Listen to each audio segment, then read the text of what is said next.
in lagu tababaro dadka reer koonfur galbeed oo xirfadaha ay ku helaan maxaa yeelay bini aadanka xirfad la'aan wax ma shaqaysan karo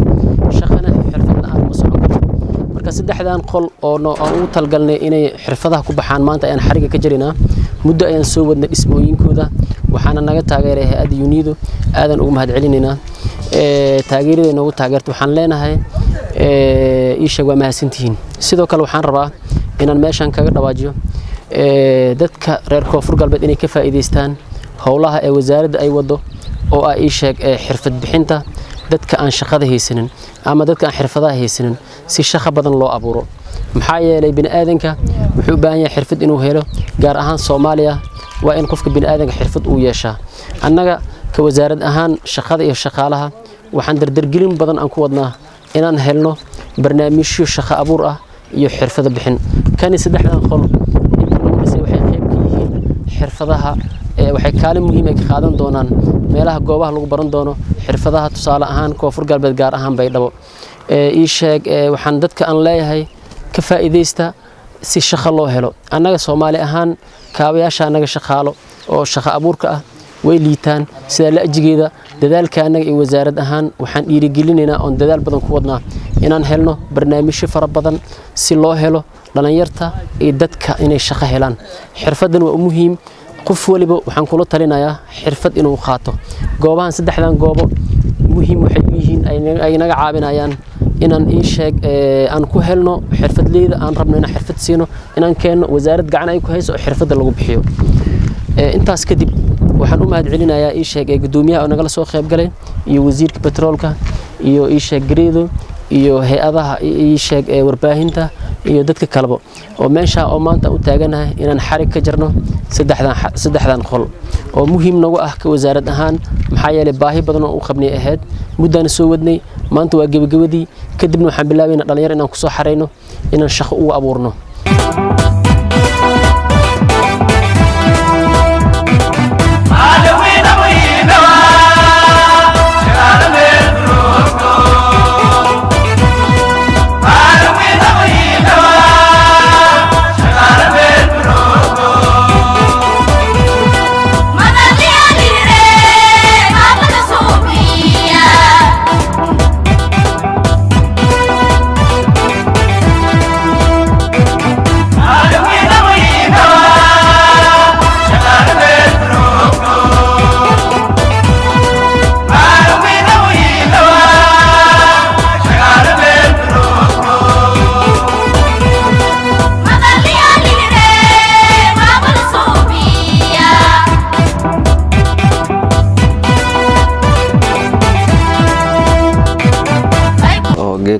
xafladun laka gadoonsiyo shahaadooyin dad tababarada xirfad oo dhismooyinka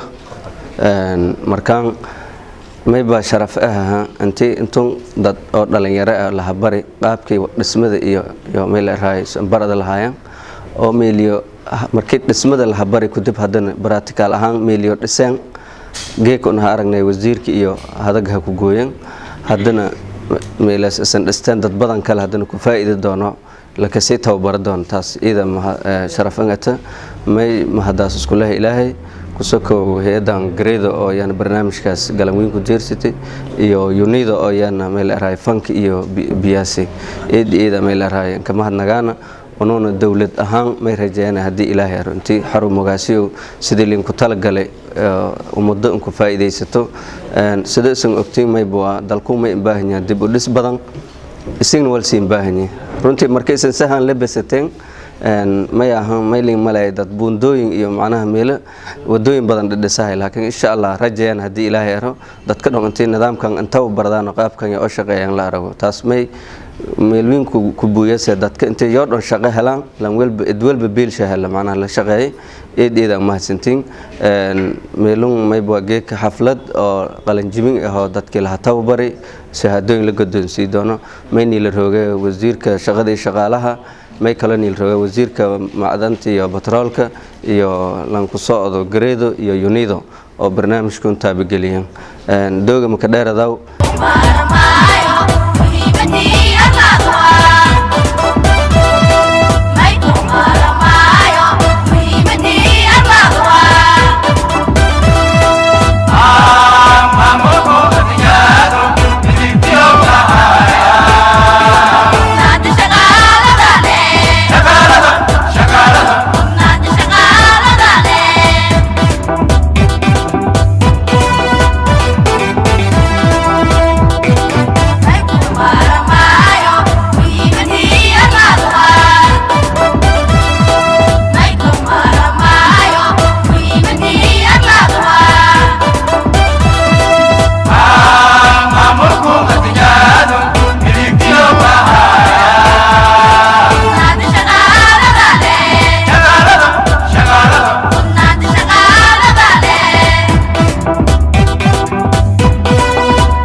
maanta waxaan idin leenahay hambalyo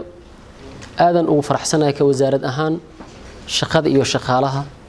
inaan xirfada aan siino dad intaan la eg inay u suura gasho maanta een qalin jibintooda aan ka soo xaadirno oo ay sheeg taariikh 2 September oo maanta ah inaad qalin jibisaan oo haddana shahaadooyin aan idin siino kadibna aad bulshadiina gashaan aad shaqooyinkiina caadiga ah aad shaqo gashaan oo shaqo aad abuurataan annaga ka wasaarad ahaan aadan ugu faraxsanahay dadaal weyn waan soo gelinay inay howlahan maanta ay suura galaan oo ay sheeg xirfadan aad soo baranaysiin oo ah xirfada fuundinimada maxaa yeelay bini aadanku wuxuu u baahan yahay inuu xirfad helo idinkana maanta waxa idin suura gashay oo muddo aad soo baranaysiin wasaaradani garab iyo meel walba idinka taageertay inaad maanta xirfadan aan soo istaagno qalin jibintiina oo shahaadina idin siino aad ayaan u faraxsanahay waxaan idin leenahay hambalyo hambalyo hambalyo waxa kale oo rabnaa xirfadan oo maanta leedin baray oo ah ii sheeg maanta aad ku qalin jibinaysaan oo fuundinimada ah waxay ka imaaday baahida dadka ay qabaan dadka reer Koonfur Galbeed maxaa yeelay waxaan u baahanahay in shaqo badan aan abuurno sidoo kale waxaan u baahanahay shaqo intaan la abuurin ka hor xirfadihii iyo wixii inaan bixino kan wuxuu qayb ka yahay wasaaradda shaqada iyo shaqaalaha howlaheeda caadiga ah inay xirfado ay dadku abuurto kadibna shaqo ay helaan marka waxaan idin leenahay xirfada maanta leedin baray ilaahay idinka dhigo dadkii si fiican u faa'iideysan lahaydeen dadkiina wax ugu tara waxa la idinku talgalay inaad oo shaqo ku abuurataan oo idinkana aad anfacdaan dadkiina anfacdaan dadkana anfacdaan suuqina aad anfacdiin si baahidan suuqa ka jirto oo dhismooyinka ah maxaa yeelay dhismo qofku markuu soo barto waxa baahida ugu weyn waxay ka jirtaa suuqa ii sheeg suuqa shaqo waa yar yihiin dadka fuundida oo yaqaan dhismaha waa yar yihiin marka anaga inaan fuundi oo khabiir ah oo shahaado haysto wasaaradda inay soo saarto shaqada iyo shaqaalaha aadan ugu faraxsanahay mar saddexaad waa idin leenahay hambalyo marka ka wasaarad ahaan markii howlahan maanta kala qalin jibinto kala ay dhacdo waxaan sameeynaa magaciidiina iyo daatooyinka ay ku jiraan kaliya idin kama harno waxaan kale markaad suuq gashiin oo shaqooyin abuurataan annaga waxaan sameeynaa suuq gelin magaciidiina iyo howlihiina waxaan geenaynaa dadka shaqo bixiyaasha iyo bulshada iyo si hadhowdii telefoonada idin kaaga soo wacaan oo shaqo aad u heshaan lidin soo waco shaqooyinkii lidin soo baray aad ku amal fashaan idinkana aad isku anfacdaan maxaa yeelay wasaaraddeeda oo shaqada iyo shaqaalaha waxay u xil saaran tahay shaqo badan inay abuurto Koonfur Galbeed shaqo badan inay abuurto xirfadan ay bixiso marka maanta qalin jibintan aadan loogu faraxsan yahay annagana waan ku faraxsanahay waxaan idin leenahay hambalyo dadkiina anficla Allah idinka dhigo sidoo kale xirfadahan oo ii sheeg fuundinimada suuqyada anaga aaday muhiim ugu yihiin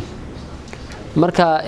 haddana waxaa la ii sheegay idinka inaad meelo tababar ah aad ku sameyseen oo dhisteen dhismihii inaad ku guulaysateen la ajigaas haddana shahaado inaan idin siino hadhowdii dadkii oo xirfadii iyo systemkii xirfadii yaa yaqaano dadka shahaado wasaaradda ay siisay ayaa yaqaano marka howl weyn oo wasaaradda ay qabatay waaye aad idinkaaga mahad celinayna maanta qalin jibinta anaga oo maanta ii sheeg xirfadan qalin jibinta inaan idin kala soo qayb galno ay idin la damaashaadno maanta kale waa maalin weyn waxaan idin leenahay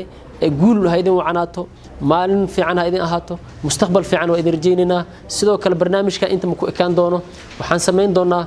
wuu ballaaran yahay ilaa iyo wuxuu gaarayaa ilaa 200 qof inaan iska xirfada aan siino xirfadahaas oo kala duwan si hadhowdii shaqooyin badan looga abuuro hadalka ma sii badinaayo maanta waa maalin idinku weyn waxaan idin leenahay mar kale hambalyo wassalaamu calaykum waraxmatullaahi wabarakaatuh